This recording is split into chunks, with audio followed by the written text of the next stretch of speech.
Sponsored by भनेर होइन बनेर नम्बर 1 यो हो जगदम्बा स्टिल्स।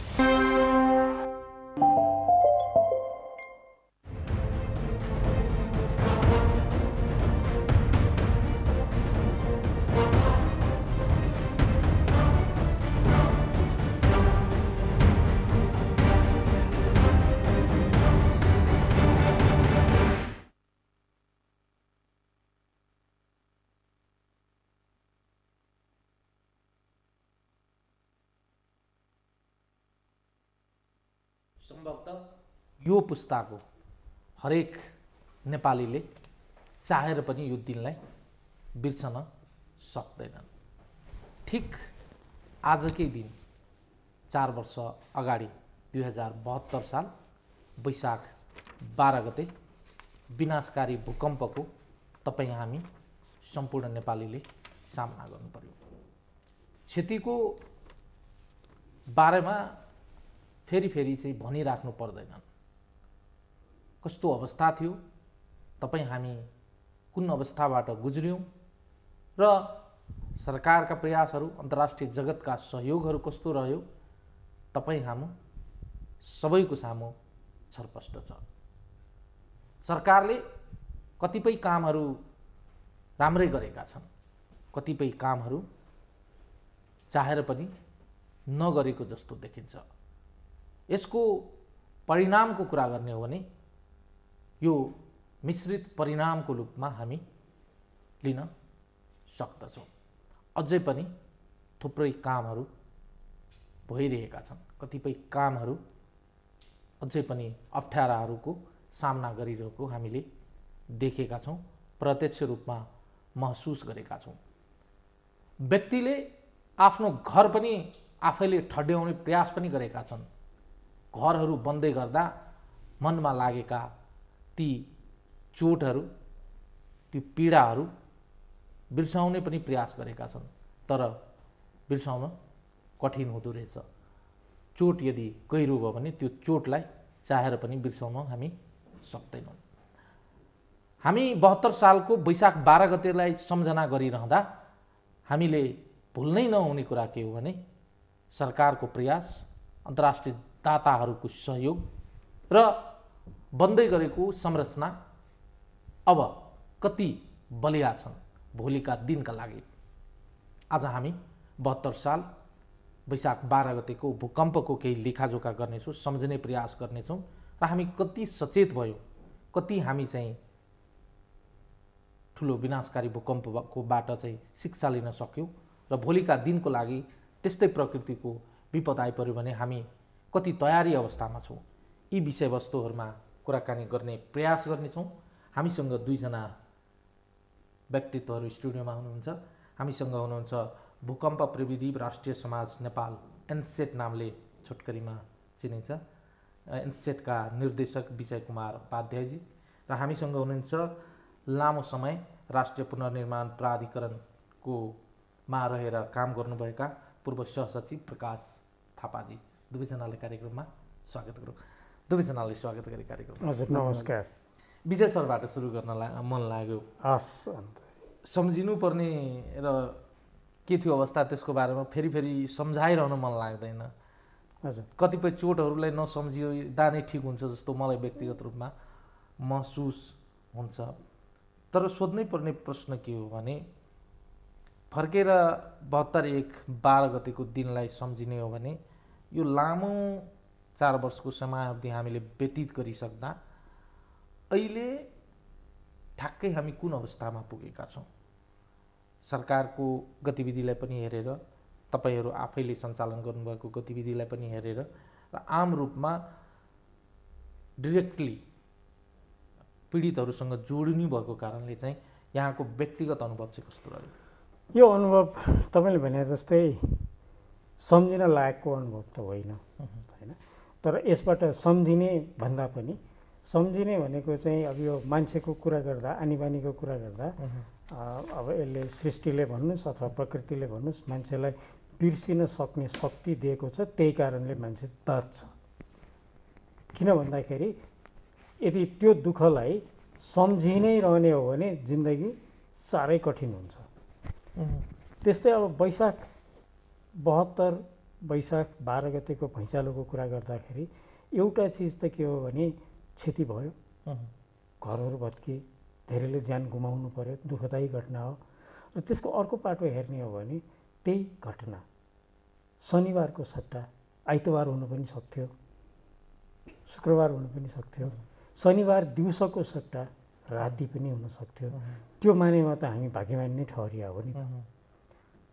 अहिले जुन आँकडा घर भत्केको आएको छ, त्यो भत्केको आँकडाको घर यदि राति त्यो भैँचालो भइदिएको भए हामीले कतिजना ज्यान गुमाउनु पर्थ्यो होला, होइन? त्यस्तै गरिकन अब भाग्यमानी के हैसियतमा भइयो भन्दाखेरि दिउँसोको समयमा आयो, बिदाको दिनमा आयो। त्यसले गर्दा विद्यालय, होइन, अफिस कार्यालयहरूमा भएका जति पनि क्षति हुन सक्ने थियो, भौतिक क्षति त भयो तर मानवीय क्षति जोगियो। त्यो एउटा भाग्यको कुरा हो। सधैँ भाग्यले साथ दिँदैन, होइन? त्यसैले चुनौती के थियो भने त्यतिखेर बनेका घरहरूलाई, भत्केका घरहरूलाई अब पुनर्निर्माण गर्न जरुरी त हो, तर जस्ताको तस्तै पुनर्निर्माण गरियो भने त अर्को भैँचालो आउँदाखेरिको गति त फेरि यही हो। किनभने नेपालको नियति भैँचालो कहिले आउन सक्छ भन्न सकिँदैन, तर बारम्बार आइरहेको छ, होइन? अनि यो फेरि घर भनेको चिज 5 वर्ष 10 वर्षलाई बनाउने होइन हो। त्यसले गर्दाखेरि चुनौती के थियो भने अब ती बनेका घरहरू, बन्नुपर्ने घरहरूलाई भैँचालो थेग्ने तौर तरिका कसरी समावेश गर्ने हो, त्यसको लागि आवश्यक के थियो? निर्माण सामग्री आवश्यक छ सबभन्दा पहिला कुरा, निर्माण विधि आवश्यक छ दोस्रो कुरा, निर्माण कर्मीहरू आवश्यक छन् तेस्रो कुरा। हामीलाई जुन दुर्गम क्षेत्रमा, अहिले सहरी क्षेत्रको कुरा छोडिदिनुहोस्, जुन गाउँ क्षेत्रमा भएको क्षति सामान्यतया कुराकानी गर्दाखेरि हाम्रो एउटा गाउँमा, एउटा वडामा वर्षमा 5 वटा घर बन्यो भने 45 वटा, र गाउँ विकास समितिको केन्द्र अथवा सदरमुकाम भएको ठाउँमा अर्को 50 वटा बन्यो भने अधिक से अधिक 100 वटा घर बन्ने हो नि त वर्षमा, हाम्रो सामान्य अवस्थामा। अब भैँचालोले भत्काएको 1000 घर त्यो गाउँ विकास समितिभित्र बनाउनु पर्दाखेरि कति वर्षभित्र बनाइसक्ने भन्ने हाम्रो त्यस्तो किसिमको प्रक्षेपण गर्ने व्यवस्था पहिलादेखि थियो कि थिएन, होइन? त्यो व्यवस्था राख्नु पर्यो। अर्को कुरा, अब व्यक्तिले घर बनाइरहँदाखेरि भैँचालो थेग्ने गरी बन्छ कि बन्दैन, त्यसको सुनिश्चितता लिनको लागि विधि के हो? हामीसँग त्यो कुरा सुरक्षित गरिदिने, त्यसलाई सुनिश्चित गरिदिने जनशक्ति प्राविधिकहरूको कति छ, बनाउने निर्माण कर्मीहरूको कति छ, नपुगेकोलाई तालिम दिनु पर्यो भनेर भनिरहँदाखेरि झन्डै 1 लाख डकर्मीहरूलाई तालिम दिनुपर्ने आवश्यकता देखियो, होइन? अब यो सबै चिज त भन्ने बित्तिकै हुँदैन नि, तर इच्छा त सबैको फेरि के हो भने त्यसमा प्रभावितहरूको पहिलो इच्छा, त्यो प्रभावितहरूलाई सेवा गर्नेहरूको दोस्रो इच्छा के हो भने उहाँहरूलाई सकेसम्म चाँडै घरभित्र राखौँ हो। मैले चाहिँ अलिकति यसलाई कन्साइज गरेर सोध्न मन लाग्यो। 4 वर्षको समयावधि झट्टै हेर्दा चाहिँ लामै समयावधि हो, चाहेको खण्डमा गर्न नसकिने केही पनि होइनन्। फेरि हामी यो पनि भनिरहेका छैनौँ कि काम केही पनि भएको छैन, तर एउटा चाहिँ यसलाई चाहिँ पर्सेन्टेजको आधारमा हेर्ने हो भने चाहिँ यो जति पनि काम भएका छन् यो सन्तोषजनक छन् छैन? मैले सन्तोषजनक छ भन्न खोजेकोतिरै होइन, म अब एकछिनमा सिद्धाउँदै थिएँ त्यो कुरा। त्यसैले त्यो सबै चिज गर्नलाई, योजना गर्न, तय गर्नको लागि जुन लिने समय हो नि, त्यो समय भनेको तयारीको समय हो, जसको लागि चाहिँ झन्डै 1 वर्षदेखि 1.5 वर्षसम्म लाग्नु पर्थ्यो र लाग्यो पनि। अब हामी यदि भैँचालो आउनुभन्दा अगाडि नै हामीलाई यति क्षति भयो भने हामी कसरी चल्छौँ भनेर हाम्रो पूर्व तयारी योजना, प्रतिकार योजना त्यो लेभलको भएको भए तपाईँले भने जस्तो ती सबै कामहरू पहिला नै भइसक्थे, तुरुन्त पुनर्निर्माण सुरु हुन्थ्यो हो। त्यो नभएको कारणले अहिलेसम्म आइपुग्दाखेरि जस्तो पहिलो 2 वर्षमा जति हामी करायौँ पुगेन भएन भनेर भन्यौँ, त्यसपछि बिस्तारै त्यो चाहिँ मत्थर हुँदै यतिकै हुँदै आएको छ भन्ने कुरा। जस्तो तपाईँले अघि भन्नुभयो, गाउँमा जाँदाखेरिको प्रत्यक्ष रूपमा तैँले प्रभावितहरूसँग बस्दाखेरि के बुझिस् भन्दाखेरि संयन्त्रले, राज्यले यति महिनाभित्र तपाईँहरूलाई घरभित्र राख्छु भन्दा पनि उहाँहरूले पत्याउनु भएको चाहिँ थिएन है, यथार्थ चाहिँ, किनभने त्यो सम्भव थिएन है। अब तर तालिमहरू हुँदै गए, सिस्टम बन्दै गयो, घरहरू बन्दै आएर अहिले आउँदाखेरि जुन आँकडा छ नि 3 वर्ष लाग्यो भन्नुको मतलब त्यो 3 वर्षभित्र तयार भएका घरहरू 3 वर्ष लागेको होइन कि 1.5 वर्षमा तयार भएका हुन्। किन 1.5 वर्ष त हामी अस्थायी आवासको अवस्थामा थियौँ होइन। र त्यतिखेरै पनि धेरैजनाले के कुरा गरेको भने अस्थायी आवास बनाउँदाखेरि कम्तीमा 5 वर्ष ठेक्ने अस्थायी आवास बनाउनुपर्छ, समय लाग्छ। र त्यो नभए नि कम्तीमा 3 वर्षको चाहिँ अस्थायी आवासको बन्दोबस्त हुनुपर्छ, त्यसपछि हामी स्थायीमा सर्ने हो। संसारभरि नै भुइँचालो जस्तो क्षतिबाट हुँदाखेरि एकैचोटि इमर्जेन्सीबाट पर्मानेन्ट सेल्टरमा मान्छे आउँदैन। त्यसमा बिचमा एउटा चाहिँ आपतकालीन आवासको कुरा हुन्छ, त्यसपछि अर्को ट्रान्जिसन अथवा त्यसलाई के भन्ने हाम्रो ट्रान्जिसनल आवासको कुरा हुन्छ, अनि त्यहाँबाट बल्ल चाहिँ पर्मानेन्ट आवासको कुरा हुन्छ कि। त्यो हिसाबले हेर्दाखेरि तपाईँले भने जस्तै हामीले एकदम गऱ्यौँ, खुब सन्तोष भयो, योभन्दा अरू गर्न सकिने थिएन भन्ने चाहिँ होइन। तर जे गरिएको छ, जे भएको छ, र अब बाँकीको 1 वर्ष 5 वर्षको कुरालाई गर्ने हो भने 4 वर्ष आज पुरा भयो होइन। अब बाँकीको 1 वर्षमा चाहिँ यसको रफ्तार अझ धेरै बढ्छ। Okay, right. लामो समयदेखि चाहिँ सर प्रकाश सर चाहिँ राष्ट्रिय पुनर्निर्माण प्राधिकरणमा बसेर अनुभव लिनुभएको छ। प्रकाश सरलाई सोध्न मन लाग्यो, के समस्या भयो, किन चाहिँ प्राधिकरणले चाहेर पनि जुन स्पिडमा काम गर्न सक्नु पर्दथ्यो गर्न सकेन? तपाईँको अनुभव के रह्यो प्राधिकरणमा बसिरहँदा? यसमा चाहिँ म विजय सरकै कुराहरूलाई समर्थन गर्दै थप कुरा के भन्न चाहन्छु भने जुन किसिमबाट त्यस बेला भनौँ न यो भूकम्प गयो होइन, अब ठुलो क्षति भयो, 5 लाखभन्दा घर होइन बढी घर क्षति भयो, 8,000भन्दा होइन बढी चाहिँ जनधनको होइन अब भयो नोक्सान भयो। अब त्यसपछि अब भनौँ न अब यो यस्तो डिसास्टरमा सुरुमा त अब रिहाब गर्ने, अब त्यसलाई कसरी होइन अस्थायी रूपमा चाहिँ व्यवस्थापन गर्ने त्यो कुराहरूमा ध्यान गयो। त्यसको लागि राज्यले होइन आफ्नो उ गर्यो र विभिन्न संयन्त्र मार्फत चाहिँ त्यो भयो। त्यसपछि हामीले चाहिँ यो क्षतिको आकलन गर्नुपर्ने पनि चुनौती थियो, कति क्षति भयो र कस्तो क्षति भयो र अब हाम्रो पुनर्निर्माणको दिशा कस्तो हुने के हुने त्यसको लागि पनि हामीले चाहिँ केही न केही त्यसको लागि दस्तावेज तयार गर्नुपर्ने थियो। त्यसको लागि चाहिँ केही समय लाग्यो र त्यसको तयारी भएपछि दाताहरूसँग चाहिँ हामीले चाहिँ यो कुराहरू राखेपछि त्यहाँबाट आउने जुन हाम्रो आर्थिक स्रोत हो त्यो प्रतिबद्धताहरू आएर अनि त्यसपछि चाहिँ पुनर्निर्माणको लागि चाहिँ एउटा संरचना नै थिएन हामीसँग। राष्ट्रिय पुनर्निर्माण प्राधिकरणको गठन भयो, प्रमुख कार्यकारी अधिकारीको नियुक्ति हुनुभयो र त्यसपछि भनौँ न अहिले 4 वर्ष समय हामीले मोटामोटी होइन अब भूकम्प गएको हिसाबले गन्दाखेरि त्यो देखिए पनि मुख्य मलाई लाग्छ चाहिँ अब प्राधिकरणले काम गरेको त 3 वर्षभन्दा पनि बढी भएको छैन। अब भनौँ न अब वैशाखमा भूकम्प गयो, पुसमा मात्रै अब यो राष्ट्रिय पुनर्निर्माण नीति आयो, त्यसपछि अरू संरचना तयार गर्यो। र अर्को चुनौती पनि हामीलाई के भयो भने यो पुनर्निर्माणको लागि छुट्टै किसिमको निकाय जसले चाहिँ पुनर्निर्माणको लागि मात्रै काम गर्ने त्यो किसिमको संरचना तयार गर्नुपर्ने र अहिले भइरहेकै जुन हाम्रा मन्त्रालय छन्, जुन निकाय छन्, तिनीहरूबाट चाहिँ जे जनशक्ति लिएर आएर पुनर्निर्माणको काममा चाहिँ खटाउनु पर्ने स्थिति हो।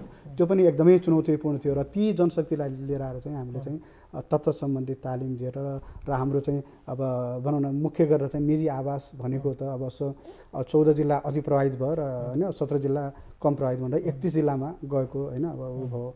त्यो गर्दाखेरि ती 31 जिल्लामै ती संरचनाहरू गर्नुपर्यो, ती कार्यालय स्थापना गरेर ती कार्यालयहरूमा चाहिँ होइन अब जनशक्ति गर्नुपर्यो। त्यसपछि हामीले कस्तो घर बनाउने के को ऊ बन्यो भने त्यसका लागि चाहिँ पर्याप्त डिजाइनहरू त्यसको चाहिँ होइन वैकल्पिकहरू र हाम्रो यो नीति पनि कस्तो भयो भने चाहिँ अब के अरे राज्यले चाहिँ अनुदान दिने र लाभग्राहीले आफैले बनाउने आउन ड्रिभन होइन के अरे कन्सर्न भन्छन्, त्यसमा चाहिँ आफैले चाहिँ आफ्नो इच्छाअनुसार बनाउने र त्यसमा चाहिँ हामीले विकल्पहरू राष्ट्रिय पुनर्निर्माण प्राधिकरणले चाहिँ दिएको थियो। 17 पहिला डिजाइन थियो भन्नु अब घरहरूको चाहिँ 1 कोठे 2 कोठे होइन अब 3 कोठे त्यो आफ्नो आवश्यकता अनुसार गर्ने र राज्यले होइन सुरुमा त 2 लाख भनेको थियो, पछि चाहिँ बढाएर 1 लाख थपेर 3 लाख गरेर चाहिँ त्यसपछि विभिन्न किस्ता मार्फत चाहिँ दिने भनेर चाहिँ त्यसरी नीति गरेर अवलम्बन गरेर उ गरेको र अब 7,64,000 जति घरहरूको चाहिँ हामीसँग चाहिँ अनुदान क्षमता भएको स्थिति छ। त्यसमध्ये चाहिँ आजको मितिसम्म चाहिँ करिब 4,23,000 लाभग्राहीहरूले चाहिँ तेस्रो किस्ता लगिसकेको स्थिति छ। त्यो भन्नुको अर्थ के हो भने चाहिँ करिब 55% होइन लाभग्राहीले चाहिँ घर बनाइसकेका छन्। त्यो हेर्दाखेरि अब त्यत्रो होइन अब 3 वर्षमा त्यत्रो ठुलो उपलब्धि त होइन, तर जो यो चाहिँ एकदम होइन अब नराम्रो स्थिति पनि होइन। यो हिसाबले एउटा सन्तोष गर्नुपर्ने स्थिति छ। हामी कहाँबाट सुरु गरेका थियौँ र कुन स्थितिमा आइसक्यौँ र पछिल्लो सरले भनेपछि पछिल्लो समयमा चाहिँ केही चाहिँ यसको स्पिड पनि बढाएको छ र त्यो सँगसँगै हामीले अन्य पूर्वाधारहरू शैक्षिक संस्था भयो, स्वास्थ्य केन्द्रहरू भयो, त्यस्तै चाहिँ अब सम्पदाहरू भयो, तिनीहरूको पनि पुनर्निर्माणको कार्यहरू भइरहेको हुनाले चाहिँ मलाई लाग्छ हामीले अहिलेसम्मको स्थितिमा चाहिँ सन्तोष लिन सक्ने ठाउँ छ र आगामी अब बाँकी अब हाम्रो राष्ट्रिय पुनर्निर्माणको अवधि भनेको करिब अब 20 महिना बाँकी छ। त्यो 20 महिनामा आशा गरौँ धेरै सो चाहिँ के अरे पुनर्निर्माणको कामहरू सकिन्छ। विजय सरलाई नै यही सोध्न मन लाग्यो अर्को विषयमा प्रवेश गर्न।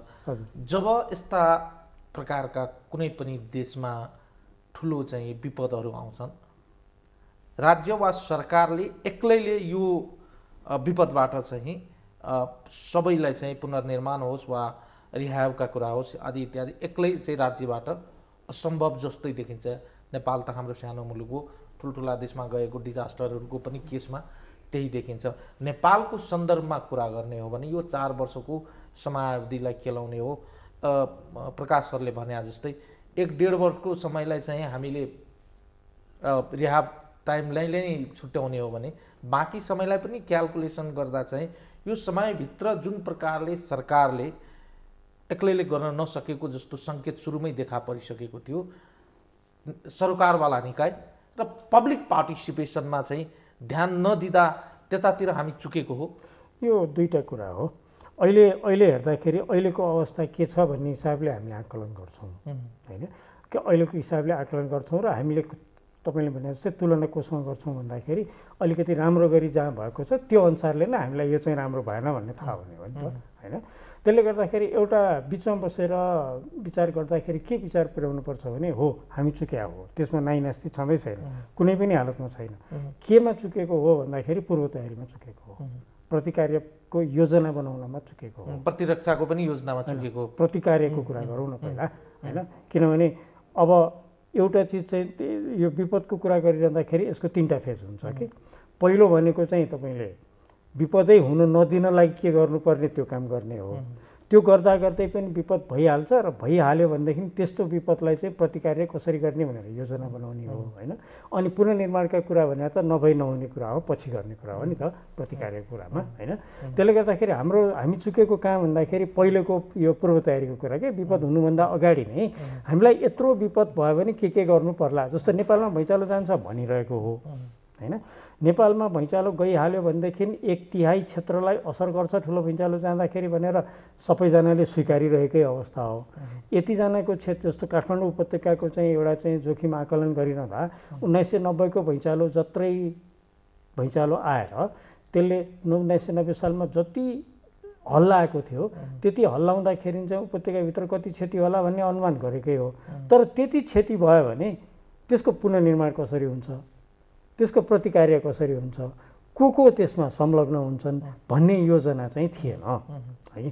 त्यो नहुँदा पनि हामीले विपद जोखिम व्यवस्थापनको हिसाबले हेरिरहँदाखेरि चाहिँ पूर्व तयारीको कुराहरू गर्न थालेको भएको कारणले गर्दा राम्रा कुराहरू हेर्ने हो भने एयरपोर्ट 24 घण्टा चल्यो, एयरपोर्टमा ड्यामेज भएन, त्यो राम्रो कुरा हो होइन। बाहिरबाट आएका मान्छेहरूलाई तुरुन्त परिचालन गर्न सक्यो, तर पछि गएर धेरै भिड भयो, परिचालनमा पनि गाह्रो पर्यो। यति धेरै मान्छे आइदिए कि त्यसले गर्दाखेरि चाहिँ जनआपतको अवस्था भयो। त्यसलाई कसरी त्यो आउँछन् भन्ने थाहा थियो पहिला पनि, त्यसलाई कसरी सञ्चालन गर्ने त्यो पनि हामीसँग थिएन होइन। अनि त्यसपछि जस्तो अझ अर्को कुरा भन्दाखेरि सूचना प्रवाह कसरी गर्ने, कहाँ के भइरहेछ भन्ने कुरा कसरी प्रवाह गर्ने, कहाँबाट कुन कसले के भन्ने माध्यम के हो होइन। यो सबै चिजको तयारी थियो भने त्यो अनुसारले चल्थ्यो। त्यो नहुँदाखेरिको अवस्था यो हो। अब अघि नै पनि मैले भने त्यसैले अहिले त्यो अवस्थाबाट यो अवस्थामा आइपुग्दाखेरि हामीले धेरै पाठ सिकेका छौँ। जति चिज चाहिँ गर्नुपर्ने थियो भनेर थाहा थियो तर त्यो गर्न सकिएन। अब त्यसलाई गर्ने कसरी र अर्को विपद पर्दाखेरि यो चाहिँ दोहोरिनु हुँदैन भन्ने लाइनमा गयौँ भने हामी सुध्रिन्छौँ होइन, त्यसले मद्दत गर्छ। तर होइन हामीले पाठ चाहिँ सिक्यौँ, अब हाम्रो चल्ने यस्तै हो, अब अर्कोचोटिसम्म चुपै लगाएर बसौँ भन्ने नि हुँदैन। त्यसैले अहिलेसम्म 4 वर्षको विधिलाई हेर्नुहुन्छ भनेदेखि एकदमै कहाली लागेर खत्तमै भयो, केही पनि गर्न सकिएन भन्न सक्ने अवस्था होइन।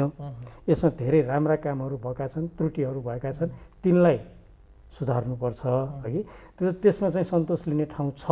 हामी त यो एउटा माइनेमा चाहिँ केमा चाहिँ खुसी हुनुपर्छ भने यत्रो ठुलो चाहिँ डिजास्टर हुँदा पनि कुनै किसिमको महामारीको सामना गर्नु परेन, कुनै किसिमको चाहिँ हामीले चाहिँ भोकमरीको सामना गर्नु परेन र कुनै किसिमको अप्रिय ठुलो चाहिँ दुर्घटनाहरू चाहिँ। अर्को एउटा पनि थप्छु यहाँलाई, जस्तो के भने धेरै जस्तो ठाउँमा के हुन्छ भने यस्तो विपदको पछाडि चोरी चकारी डकैतीका घटनाहरू धेरै हुन्छन्, सुरक्षामा ठुलो चुनौती आउँछ। तर हामी नेपाली यति संयमित छौँ कि हामीले आफूले खान नपाउँदा पनि अर्काकोतिर आँखा लगाएर हेरेनौँ त्यतिखेर हो। हामीलाई मद्दत दिने अरू पनि आए, त्यो मद्दतलाई हेरौँ, 4 दिन भोकै बस्यौँ होला, तर हामीले अर्काको सम्पत्तिमा आश गरेर त्यो गर्ने त्यो कहीँ छिटपुट भयो। तर त्यो एउटा त्यसले हेर्दाखेरि विश्वले नै के देखाएको छ भने बाफ्रे यी मान्छे त साह्रै उत्थानशील, नेपालीमा भन्दा अङ्ग्रेजमा उनीहरूले भन्दा एकदमै रेजिलियन्ट रहेछन्, किनभने एकदमै संयमितका साथले काम गरे भन्ने कुरा चाहिँ संसारले देखेको छ। अब विधि प्रविधिका कुराहरू चाहिँ कतिपय कुराहरू कस्तो हुन्छ त्यसले लिने समय लिन्छ के। तपाईँले बारीमा मकै रोपेपछि 1 महिनामा फल्नुपर्छ भनेर आश गरेर काम छैन, 3 महिना सम्भव पनि छैन। प्रकाश सरलाई सोध्न मन लागेको के हो भने नीतिगत रूपमा चाहिँ कतिपय क्ल्यारिटीहरू नहुँदा प्राधिकरणलाई चाहिँ काम गर्न अप्ठ्यारो भएको यदाकदा त्यो पनि सुनि, साँच्चीकै नीतिगत समस्या थियो प्राधिकरणसँग? अनि यो पक्कै पनि हो, किनभने अब हामीले यत्रो होइन ठुलो स्केलको डिसास्टर होइन अब पहिलोपल्ट भएको र त्यसलाई म्यानेज गर्न सक्ने जुन हाम्रो पुस्ताले चाहिँ यो पहिलो हो। त्यस कारण हामीसँग अब होइन जुन अब चाहिने संरचना थिएन, अनुभव थिएन र साथै जुन हामीले नीति होइन सुरुमा बनायौँ त्यो पर्याप्त पनि, किनभने काम गर्दै जाँदा त्यो नीतिलाई कार्यान्वयनमा लिएर जाँदाखेरि त्यसबाट के होइन समस्याहरू आउँछन् अथवा त्यसलाई होइन हामीले कहाँ कहाँ संशोधन गर्नुपर्छ भन्ने कुरा। त्यस कारण हामीले यो नीतिहरूलाई पनि बिस्तारै अब होइन अब के अरे संशोधन गर्दै गयौँ होइन। जस्तो अब भनौँ न सुरुमा चाहिँ अब राष्ट्रिय पुनर्निर्माण प्राधिकरणको आफ्नै भनौँ न संरचनाहरू थिएन, हामीले विभिन्न मन्त्रालयबाट यो केन्द्रीय आयोजना कार्यान्वयन इकाइहरूलाई चाहिँ गठन गरेर हामी कहाँ लिएर आएर गरेका छौँ। त्यसले गर्दा के हो भने हामीले काम गर्ने कार्य चाहिँ अरू मन्त्रालयसँग चाहिँ भर पर्नुपर्ने स्थिति भयो। अनि त्यसले गर्दा कार्यमा अलिकति सुस्तता र लाइन अफ कमान्ड पनि अब 2 किसिमको उसबाट एउटा मन्त्रालयबाट जाने भयो, राष्ट्रिय पुनर्निर्माण प्राधिकरणबाट, त्यसबाट पनि काम गर्नलाई चाहिँ अलिक भयो। तर तत्पश्चात हामीले चाहिँ एनआरएबाट के नीतिगत निर्णय भयो भने यो सबै जति पनि पुनर्निर्माणसँग काम गर्ने हाम्रा निकायहरू छन् तिनीहरू चाहिँ राष्ट्रिय पुनर्निर्माण प्राधिकरणकै छाताभित्र लिएर आएर चाहिँ काम गर्नुपर्छ भन्ने चाहिँ र तत्पश्चात चाहिँ हाम्रो निर्देशक समितिको निर्णयबाट चाहिँ ती निकायहरूलाई चाहिँ राष्ट्रिय पुनर्निर्माण प्राधिकरणको छाताभित्र लिएर आउँ र अहिले काम गर्न पहिलाभन्दा अलिकति सहज भएको छ। अब हामीसँग ठुलो स्केलको जनशक्ति परिचालन गर्नुपर्ने स्थिति भयो। मलाई यो बिचमा सोध्न मन लाग्यो तपाईँसँग, म अर्को प्रश्न लिएर विजय सरसँग जानुभन्दा अगाडि लगानीको हिसाबले जुन साइजमा एमाउन्ट खर्च भएको छ, यो साइजको एमाउन्टमा जुन उपलब्धि भएको छ यो ठिकै हो वा बढी एमाउन्ट खर्च भयो, उपलब्धि कम भएको अवस्था के हो अहिलेको? हेर्दा चाहिँ डाटाले के देखाउँछ भने 309 अर्ब खर्च भएको देखिन्छ। यो एमाउन्ट हेर्दा चाहिँ बिग सुनिन्छ, तर गाउँघरतिर पुग्दा त फेरि झन्डै तपाईँलाई पनि थाहा छ कस्तो अवस्था हुन्छन्। कतिपय मान्छेहरूले चाहिँ अझै पनि निजी आवास बनाउने व्यक्तिहरूले चाहिँ 3 लाख दिन्छु भनेको कुरामा कतिपय प्रब्लम्सहरू आएर चाहिँ अझै पनि मान्छेहरूले त्यो पैसा पाएको देखिन्न। कतिपय मान्छेले त अब विभिन्न प्रब्लम्सहरू फेस गरिसकेपछि बिर्सिनै थालिसक्यो, अब चाहिँदैन भन्ने अवस्थामा पुगेका छन्। यो एमाउन्ट हेर्दा चाहिँ एमाउन्ट र उपलब्धिलाई त एक ठाउँमा राखेर हेर्नु पर्यो।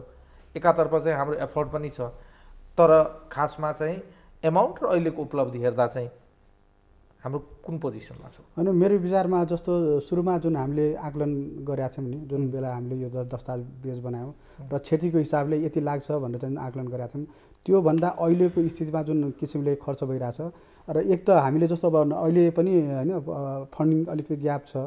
जस्तो यो वर्षको अन्तिमसम्म मेरो विचार 300+ हाराहारी होइन 300 अर्ब रुपियाँ चाहिँ खर्च हुन्छ र मुख्य चाहिँ हामीले अब सुरुमा आकलन गरेर 938 अर्बभन्दा बढी उसको लागि लाग्छ भन्छ। अब मेरो विचारमा चाहिँ हामीले चाहिँ त्योभन्दा कममै चाहिँ हामीले पुनर्निर्माणको चाहिँ जुन जति पनि हाम्रो संरचनाहरू छ नि त्यो तयार गर्छौँ भन्ने स्थिति चाहिँ मैले चाहिँ विभिन्न यो एनआरएको डाटाबाट चाहिँ मैले चाहिँ त्यो बुझेको छु। त्यसमा तपाईँ त्यही भएको हुनाले फेरि पनि सोधेँ, जुन मेकानिजम चाहिँ पुनर्निर्माणको लागि हामीले डेभलप गर्यौँ त्यो मेकानिजम चाहिँ ठिक थियो? होइन ठिक र बेठिक भन्दा अब यो समय सापेक्ष होइन कुरा हो। अब कति अब पर्फेक्सन भनेको त अब कुनै पनि कुरामा हामीले होइन अब ल्याउन सकिँदैन। त्यस कारण अब यो सम्पूर्ण होइन दिएको जुन गिभेन होइन सर्कमस्टेन्सेस भन्छ नि त्योभित्र चाहिँ अब जुन अब राष्ट्रिय पुनर्निर्माण प्राधिकरणले गरेको चाहिँ मलाई एकदम ठिकै जस्तो लाग्छ। किनभने अब चुनौतीहरू थुप्रो छन् होइन। हामीले हाम्रो आफ्नो राष्ट्रिय पुनर्निर्माण प्राधिकरणको कार्य प्रगतिमा पनि र काम गर्ने उसमा पनि विभिन्न निकायसँग भर पर्नु पर्ने स्थिति छ। त्यो चाहे प्राविधिक जनशक्तिको कुरा होस् चाहे चाहिँ अन्य होइन उसको कुरा होस्। अहिले यही बिचमा चाहिँ अब जस्तो हाम्रो भनौँ न सङ्घीयताको कारणले गर्दाखेरि पनि अब कर्मचारी समायोजनको कुरा विभिन्न प्रदेश होइन स्थानीय तहमा कर्मचारीको गठन पनि भयो। त्यसले गर्दा पनि अब कतिपय अब हाम्रो राष्ट्रिय पुनर्निर्माण प्राधिकरणकै अब होइन कर्मचारीहरूको व्यवस्थापन उतातिर हुँदाखेरि अब कर्मचारीहरू होइन समयमा नभइदिएर काम अलिकति सुस्त भएको स्थिति पनि भयो। ती सबै जटिलताहरू त्यस्तै बजेटहरूको उसमा पनि अब होइन अब भनेको बेलामा अथवा चाहिँ चाहेको बेलामा बजेटको व्यवस्थापनमा पनि केही समस्या भयो होला जुन हामीले अब सङ्गठनभित्र हुँदाखेरिको बेलाको कुरामा अब छलफल हुँदाखेरि त्यो कुराहरू छ। त्यसकारण चाहिँ जुन बेला अब राष्ट्रिय पुनर्निर्माण प्राधिकरणको जुन एउटा कन्सेप्ट उभा थियो त्यसलाई एकदम होइन एकदम अब भनौँ अब एउटा निकाय जसले चाहिँ होइन सम्पूर्ण कुरा आफैले गर्न सक्ने र एउटा पुनर्निर्माण कोष मार्फत चाहिँ सम्पूर्ण उहरू चाहिँ बजेट व्यवस्थापन भएका उहरू चाहिँ पुनर्निर्माण कोषमा आउने र त्यसबाट चाहिँ पुनर्निर्माण सम्बन्धी कार्यहरू चाहिँ गर्ने भन्ने कुरामा चाहिँ त्यो किसिमले चाहिँ गएन। त्यसकारण चाहिँ अब अहिले जुन किसिमको परिस्थितिमा काम गर्नु परेको छ मेरो विचारमा अब ठिकै हो जस्तो लाग्छ। र तपाईँले भन्नुभयो जस्तै जस्तो अब निजी आवासमा जो चाहिँ अब होइन लाभ गराइरहनु हुन्छ पक्कै पनि अब केही समस्याहरू भयो होला जिल्लामा हाम्रो प्राविधिक जनशक्ति पनि बेलामा परिचालन होइन। अब अलिकति अघि पनि अफ आवरमा हामी कुरा गर्दैथ्यौँ पैसा यस्तो बेला दिइएको छ जति बेला नेपालीहरूलाई पैसाको एकदमै खाँचो हुन्छ। दसैँको मुखमा तपाईँ चाहिँ पुनर्निर्माणको इन्स्टलमेन्ट लिएर जानुहुन्छ। लिने व्यक्तिले चाहिँ दसैँको ताका घर बनाउँदैनन् भन्ने कुरो चाहिँ हाम्रो अन्डरस्टुड विषयवस्तु हो। ती मान्छेले लिएको पैसा चाहिँ सामान्य चाहिँ दसैँको किनमेलमा खर्च गर्छन् भने बुझ्नु त स्वाभाविक हो नि। त्यति बेला हामी निकासा गर्छौँ। कतै न कतै यस्ता चाहिँ सानो कुराहरू चाहिँ त्यो मिस्टेक गरेका छन् जुन कारणले गर्दा पनि व्यक्तिहरू चाहिँ व्यक्तिगत रूपमा चाहिँ निजी घरहरू नबनेको देखिन्छ। अनि त्यो अब एउटा कारण चाहिँ हुन सक्ला तर त्यही नै कारण चाहिँ होइन। किनभने निजी आवास बनाउँदाखेरि जस्तो अब जसको होइन अब घर भत्किएको छ र जसको भन्न पीडित छ उसको पहिलो प्राथमिकता भनेको त अब छानाभित्र बस्नु नै हो होइन। अब त्यसको लागि अब पहिला जुन घर भत्किएको छ त्यसका होइन निर्माण सामग्रीहरू हुन्छन् होइन जस्तो काठपात होलान् ढुङ्गाहरू होलान् तीलाई पनि त गर्न सकिन्छ। र यो जुन राज्यले उपलब्ध गराएको जति पैसा छन् त्यो पर्याप्त हो भन्ने कुरामा पनि म भन्दिनँ। त्यो चाहिँ एउटा राज्यले दिएको सहयोग हो। त्यसमा चाहिँ होइन अन्य सहयोगहरू जुटाएर र आफ्नो पनि केही लगानी गरेर केही चाहिँ आफ्नो जुन श्रम पनि त्यसमा लगाएर त्यसबाट होइन निर्माण गर्न भनेर नै उ गरिदिएको। यदि राज्य सक्षम हुन्थ्यो होला त सायद 7 लाख 8 लाख अथवा 10 लाख जति पर्याप्त रकम हुन्छ त्यति नै उपलब्ध गराउँछ।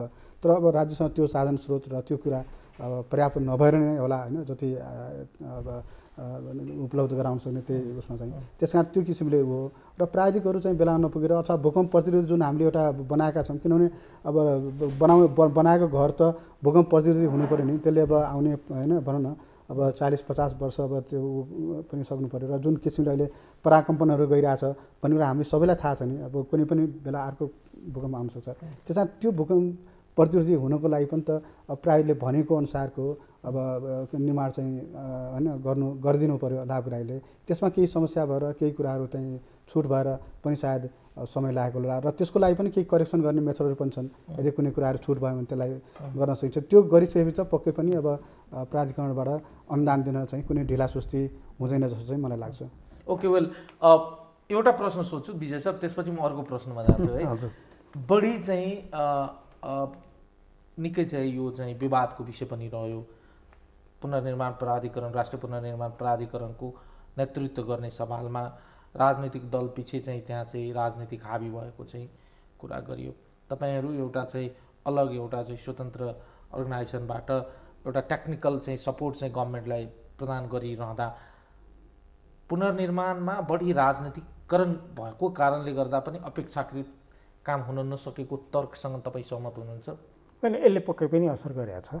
पक्कै पनि असर गरेको छ। कुरा के हो भन्दाखेरि अब यो राजनीतिक मामलामा धेरै जानुभन्दा नि हामी चाहिँ नितान्त प्राविधिक संस्था हो, हामीले पुर्याउने प्राविधिक होइन। जस्ट मैले तपाईँलाई यो किन सोधेँ भने यो एउटा फ्याक्टर्स हो कि होइन, गतिमा चाहिँ हामी गर्न सक्थ्यौँ। जस्तो किन त्यो हो भन्दाखेरि चाहिँ केही कुराहरू त्यसले अवरुद्ध भएका थिए, किनभने एउटा मान्छेले एउटा हिसाबले एउटा नेतृत्व प्रदान गरेर अगाडि गइरहेको बेलामा फेरि त्यो नेतृत्व चाहिँ परिवर्तन हुने बित्तिकै त्यहाँ केही न केही उथलपुथल अथवा केही न केही हलचल त हुन्छ नै, र त्यसले गर्दा त्यो हलचल चाहिँ प्राधिकरणको कार्यविधिभित्र अथवा त्यहाँभित्र मात्रै भएको खण्डमा तपाईँले भने जस्तो लाभग्राही कहाँ अथवा चाहिँ व्यक्तिगत प्रभावितहरूकोमा पुगिहाल्दैन होइन।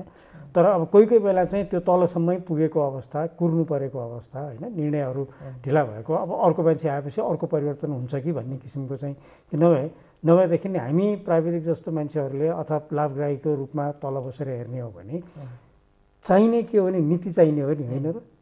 प्रणाली चाहिने हो, नीति चाहिने हो। प्रणाली र नीति चलाउन सक्ने मान्छे भयो भने त फेरि यसको र उसको मान्छे किन चाहियो र, होइन? अब हामी सबैले त्यसरी बुझ्या हो, तर हामी त्यो किसिमको चाहिँ कुरा नबुझ्ने मान्छे भएको कारणले त्यसका आफ्ना आवश्यकता थियो होला नि, त्यो अनुसारले उहाँले गर्नुभयो, त्यसमा हाम्रो गुनासो होइन। तर एउटै नेतृत्व भइदिएको भए सहज तरिकाले जान्थ्यो, पक्कै पनि हो, त्यसले केही बाधा अडचन पर्याएकै थियो। वेल यो विषयवस्तु छोडौँ, अब मलाई अर्को विषयमा प्रवेश गर्न मन लाग्यो। धेरै कुराहरू चाहिँ अब जे भयो भइराखेका छन्, जति कतिपय कुराहरू राम्रै भइराखेका छन्, कतिपय कुराहरू गर्दै जाँदा चाहिँ सोचे जस्तो नहुन पनि सक्छ। कहिलेकाहीँ त्यहाँबाट चाहिँ हामी अर्को बाटो लिएर चाहिँ अर्को प्रयोग पनि गर्छौँ। सोध्न मन लाग्यो अब मलाई, डिजास्टरको प्री होस् वा पोस्ट चाहिने भनेको नीतिगत क्ल्यारिटी हो।